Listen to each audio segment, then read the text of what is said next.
ഇത് പുറത്തു വന്നു എന്നുള്ളൊരു വാർത്തയിലൂടെയുള്ള അറിവല്ലാതെ എന്താണ് റിപ്പോർട്ടിന്റെ വിശദാംശങ്ങൾ എന്താണെന്നോ ഒന്നും ഞങ്ങൾക്ക് മനസ്സിലായിട്ടില്ല. അപ്പൊ ഇത് ഏത് തരത്തിലാണ് ഞങ്ങളെ ബാധിക്കുന്നതെന്നോ ഏത് കാര്യത്തിലാണ് മറുപടി പറയേണ്ടതെന്നതിനെ പറ്റി വ്യക്തമായ ഒരു ധാരണയില്ല. 2-3 ദിവസമായിട്ട് ഞങ്ങൾ ഈ അമ്മ ഒരു ഷോ നടക്കുന്നതിന്റെ റിഹേഴ്സലുമായിട്ട് ബന്ധപ്പെട്ട് എല്ലാവരും കൂടി എറണാകുളത്ത് കൂടിയിരിക്കുകയാണ്. അപ്പോൾ അതിനാണ് ഇപ്പോൾ ഞങ്ങൾ പ്രാധാന്യം കൊടുക്കുന്നത്. അപ്പൊ ഈ വിവരം ഒന്ന് അറിഞ്ഞിട്ട് അതിന്റെ ഡീറ്റെയിൽസ് എന്താണെന്ന് അറിഞ്ഞിട്ട് ആ റിപ്പോർട്ട് വിശദമായി പഠിച്ചിട്ട് എവിടെയാണ് മറുപടി പറയുന്നത്, എന്താണ് പറയുന്നത്, എന്താണ് പറയേണ്ടത് എന്നൊരു തീരുമാനം എടുക്കാം. അപ്പോൾ ഞാൻ മാത്രമല്ല, പ്രൊഡ്യൂസർ അസോസിയേഷന്റെ ജനറൽ സെക്രട്ടറി ബി രാകേഷ് ഉണ്ട്, ഞങ്ങളുടെ ജോയിന്റ് സെക്രട്ടറി ബാബുരാജിന്റെ വൈസ് പ്രസിഡന്റ് ജയനുണ്ട്, എല്ലാവരും ഉണ്ട്. അപ്പൊ ഞങ്ങൾ ഇതെല്ലാവരും കൂടി ആലോചിച്ചിട്ട് ഈ മറ്റു സംഘടനകളുമായിട്ടും ഒക്കെ നമുക്ക് ആലോചിക്കേണ്ടതുണ്ട്. അതിന് റിപ്പോർട്ടിന്റെ ഒരു വിശദാംശങ്ങൾ അറിഞ്ഞെങ്കിൽ മാത്രമേ, റിപ്പോർട്ട് എന്താണെന്ന് പഠിച്ചെങ്കിൽ മാത്രമേ നമ്മൾ പറയാൻ പാടുള്ളൂ. കാരണം ഇത് വളരെ സെൻസിറ്റീവായ ഒരു കാര്യമാണ്. നമ്മൾ എന്തെങ്കിലും ഒരു വാക്ക് പറയുമ്പോഴോ ഒരു അക്ഷരം പറയുമ്പോഴോ വളരെ സൂക്ഷിക്കേണ്ടിയിരിക്കുന്നു. അപ്പോൾ എന്റെ വായിൽ നിന്നോ അല്ലെങ്കിൽ എന്റെ സഹപ്രവർത്തകരുടെ വായിൽ നിന്നോ ഇതിനെപ്പറ്റി അറിയാതെ എന്തെങ്കിലും പറഞ്ഞു പോയാൽ അത് ഭാവിയിൽ വലിയ ദൂഷ്യഫലങ്ങൾ ഉണ്ടാക്കും. അപ്പൊ അതുകൊണ്ട് റിപ്പോർട്ടിനെ പറ്റി വിശദമായി പഠിച്ചതിന് ശേഷം തീർച്ചയായിട്ടും നിങ്ങളെ കാണുന്നതാണ്. നിങ്ങളോട് ഞങ്ങൾ അതിനെപ്പറ്റി ഞങ്ങളുടെ അഭിപ്രായം പറയുന്നത്. വലിയ വിവേചനം ഉണ്ടെന്നാണ് ഇപ്പോൾ റിപ്പോർട്ട് പുറത്തു വന്നപ്പോഴേ അതിനകത്തെ പ്രധാന ഭാഗം അതാണ്. വലിയ വിവേചനം ജൂനിയർ ആർട്ടിസ്റ്റുകൾ നേരിടുന്നു, സ്ത്രീകൾക്ക് വലിയ നേരെയുള്ള അതിക്രമങ്ങൾ ഉണ്ടാകുന്നുണ്ടെന്നുള്ള രീതിയിലാണ് ആദ്യത്തെ ഭാഗത്ത് വന്നിരിക്കുന്നത്. അപ്പൊ അത്തരം വിവേചനമൊക്കെ ഉണ്ടെങ്കിലോ അക്രമം ഉണ്ടെങ്കിലോ അതിനകത്തൊക്കെ നടപടി വേണ്ടതല്ലേ? തീർച്ചയായിട്ടും വേണ്ടതാണ്. അത് എല്ലാ ഭാഗത്തും എടുക്കേണ്ടതാണ്. അപ്പൊ അതൊക്കെ എന്താണ്, എന്ത് രീതിയിലാണ് അങ്ങനെ വിവേചനം, ആർക്കാണ് ഉണ്ടായിട്ടുള്ളത്, ഇതിനെപ്പറ്റി ആരാണ് പരാതിപ്പെട്ടിട്ടുള്ളത്, ആർക്കെതിരെയാണ് പരാതി, ഇതൊക്കെ നമുക്കൊന്ന് വിശദമായി പഠിക്കേണ്ടിയിരിക്കുന്നു. അതായത് നമ്മളൊരു എന്തെങ്കിലും എവിടെന്നെങ്കിലും കേട്ടിട്ട് നമുക്ക് അതിനനുസരിച്ച് ഒരു മറുപടി പറയാൻ സാധിക്കും. ആർക്കാണ് ആരോപണം, ഏത് രീതിയിലാണ് വിവേചനം ഉണ്ടായിട്ടുള്ളത്, അതൊക്കെ ഒന്ന് വിശദമായിട്ട് അറിഞ്ഞതിന് ശേഷം അതിനെപ്പറ്റി എന്തെങ്കിലും പറയാൻ സാധിക്കും. തന്നെയാണ് ഞങ്ങൾക്ക് പറയാനുള്ളത്. ഞങ്ങൾ ആലോചിച്ചിട്ടാണ് ഒരു മറുപടി പറഞ്ഞത്. ഈ സെയിം കാര്യങ്ങൾ തന്നെയാണ് ഞങ്ങൾക്ക് പറയാനുള്ളത്. ഞങ്ങൾ ഇവരുടെ കൂടെ ഇവിടെ ഷോയുമായിട്ട് ബന്ധപ്പെട്ട് ഇവിടെ ഉണ്ട്. അപ്പൊ ഞങ്ങളും ഇത് പഠിച്ചതിന് ശേഷം മറുപടി പറയാം.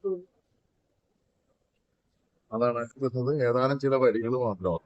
അപ്പൊ അത് എന്തിന്റെ അടിസ്ഥാനത്തിലാണ് അങ്ങനെ ഒരു വന്നതെന്ന് തീർച്ചയായിട്ടും ജനറൽ സെക്രട്ടറി പോലെ നമുക്ക് എല്ലാവർക്കും ഒന്ന് വിശദമായി പഠിച്ചിട്ട് നമുക്കത് പറയണം. നിങ്ങൾ പറയുന്ന പോലെ അത് എന്താണ് നടന്നിരിക്കുന്നത് എന്ന് തീർച്ചയായിട്ടും നമ്മളെ കൊണ്ട് ചെയ്യാൻ പറ്റുന്നതിന്റെ മാക്സിമം അത് ചെയ്യണം എന്നാണ് എന്റെ അഭിപ്രായം.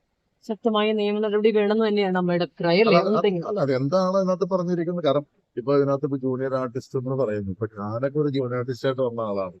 അപ്പൊ എന്താണ് അതിനകത്ത് പറയണെന്ന് അത് നമ്മളെ അല്ലേ, നമുക്ക് എത്രയോ നാള് വർക്ക് ചെയ്തപ്പോ എന്താണ് അതിനകത്ത് പറഞ്ഞിരിക്കുന്നത് എന്ന് നമ്മൾ മനസ്സിലാക്കിയിട്ട് അതിനെല്ലാം പഠിച്ചിട്ട് അതിന് നമ്മൾ തീർച്ചയായിട്ടും പറയും. ശ്രദ്ധിക്കപ്പെട്ട 1-2 കാര്യങ്ങൾ പറയാം. മിനിമൽ ടോയ്ലറ്റ് സൗകര്യം പോലും അവർക്ക് നൽകാറില്ല, അല്ലെങ്കിൽ അവർക്കൊരു കൃത്യമായ സമയക്രമമില്ല. ഇത് വർക്ക് ഇങ്ങനെ ഒരു ഷെഡ്യൂൾ പോവുകയാണെങ്കിൽ പോലും ബാക്കിയുള്ളവർക്ക് ആ സമയക്രമം കൊടുക്കുമ്പോഴും അവർക്കത് അവരോടത് പാലിക്കുന്നില്ല. തീർച്ചയായിട്ടും ഇപ്പൊ എന്റെ വൈഫ് വാണിയൊക്കെ പറയാറുണ്ട്, പണ്ട് പൊള്ളാച്ചിലൊക്കെ ഷൂട്ട് നടക്കുമ്പോൾ ഇവര് ഡ്രസ്സ് മാറിക്കൊണ്ടിരുന്നത് ഒരു സാരി ഇങ്ങനെ എല്ലാവരും മറച്ചു വെച്ചിട്ടൊക്കെയാണ്. അത് പണ്ടത്തെ കാലം അങ്ങനെയല്ലേ, ഇപ്പോഴല്ലേ നമ്മൾ കാരവണം കാര്യങ്ങളൊക്കെ വന്നത്. ഇപ്പൊ കൊടുക്കണില്ലെങ്കിൽ അത് തെറ്റാണ്. കാരണം ഇപ്പൊ നമുക്ക് ഈ പറയുന്ന പോലെ ഈ മൊബൈൽ കാലഘട്ടം വന്നപ്പോ ആർക്ക് വേണമെങ്കിലും അത് ഷൂട്ട് ചെയ്യാം, ആർക്ക് വേണമെങ്കിലും കാണിക്കാം. അങ്ങനെ ഇൻസെക്യൂരിറ്റി വന്നല്ലോ. പണ്ട് അങ്ങനെ ഒരു ഇതില്ല. അപ്പൊ തീർച്ചയായിട്ടും നമ്മളത് പഠിക്കട്ടെ, എന്താണെന്ന് മനസ്സിലാക്കിയിട്ട് തീർച്ചയായിട്ടും വേണ്ട കാര്യങ്ങൾ ചെയ്യുന്നു.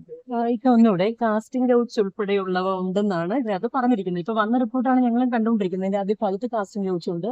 അതുപോലെ തന്നെ സ്ത്രീ ആർട്ടിസ്റ്റുകളുടെ ഡോറിൽ മുട്ടാറുണ്ട്, അത് വളരെ ബുദ്ധിമുട്ടിക്കുന്ന രീതിയിലാണ് എന്നൊക്കെയാണ് സ്ത്രീ ആർട്ടിസ്റ്റുകളുടെ പ്രതികരണം വന്നത്. അപ്പൊ അങ്ങനെയൊക്കെ ഉണ്ടെങ്കിൽ അത് തീർച്ചയായിട്ടും അത് പരിശോധിച്ച്.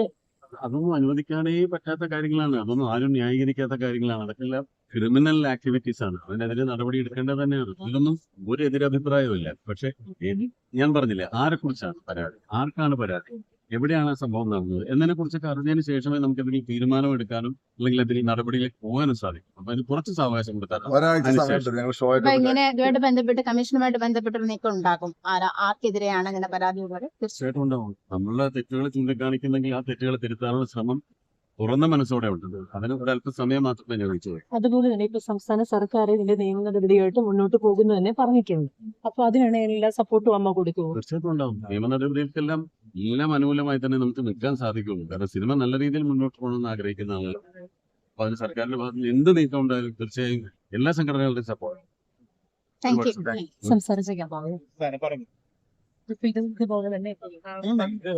ഇതൊരു സ്ത്രീ സൗഹൃദ വേദി തന്നെയാണ്. ഇതിനകത്ത് ഇപ്പൊ നിങ്ങൾ ധൈര്യത്തോടെ ഞങ്ങളോടൊന്ന് ചോദ്യങ്ങൾ ചോദിക്കുന്നില്ല. ആ ഞങ്ങളുള്ള വിശ്വാസം കൊണ്ടിട്ടല്ലേ. ഇത് എവിടെ സംഭവിച്ചു, ആർക്കാണ് സംഭവിച്ചത്, ഈ ആരാണ് പരാതിപ്പെട്ടത്, ഇതിനെ കുറിച്ചൊരു വ്യക്തതയില്ല. ആർക്കും ആരെ കുറിച്ചോ ആരോപണങ്ങൾ ഉന്നയിക്കാവുന്ന ഒരു കാലത്തല്ലേ നമ്മൾ ജീവിക്കുന്നത്. അപ്പൊ അതിന് സത്യം പറയട്ടെ. സത്യം പറഞ്ഞാൽ ഉറപ്പായിട്ടും നമ്മൾ സ്ത്രീപക്ഷത്ത് തന്നെ നിൽക്കുകയുള്ളൂ. കാരണം ഇതിനകത്ത് ഇപ്പൊ തന്നെ എത്രയോ സ്ത്രീകൾ നമ്മളുമായിട്ട് ഇടപെട്ട് വർക്ക് ചെയ്യും. നിങ്ങൾ കാണുന്നില്ലേ, ഇവർക്കൊക്കെ അത്ര സുരക്ഷിതത്വം ഉണ്ടെന്ന് ഉറപ്പുള്ളതുകൊണ്ടല്ലേ അവർ നമ്മളുമായിട്ട് ഇന്ററാക്ട് ചെയ്ത് വർക്ക് ചെയ്യുന്നത്. ആ ഉറപ്പ് നമ്മൾ എന്തായാലും കാത്തു സൂക്ഷിക്കില്ല, യാതൊരു സംശയവും. Okay, thank you. Thank you.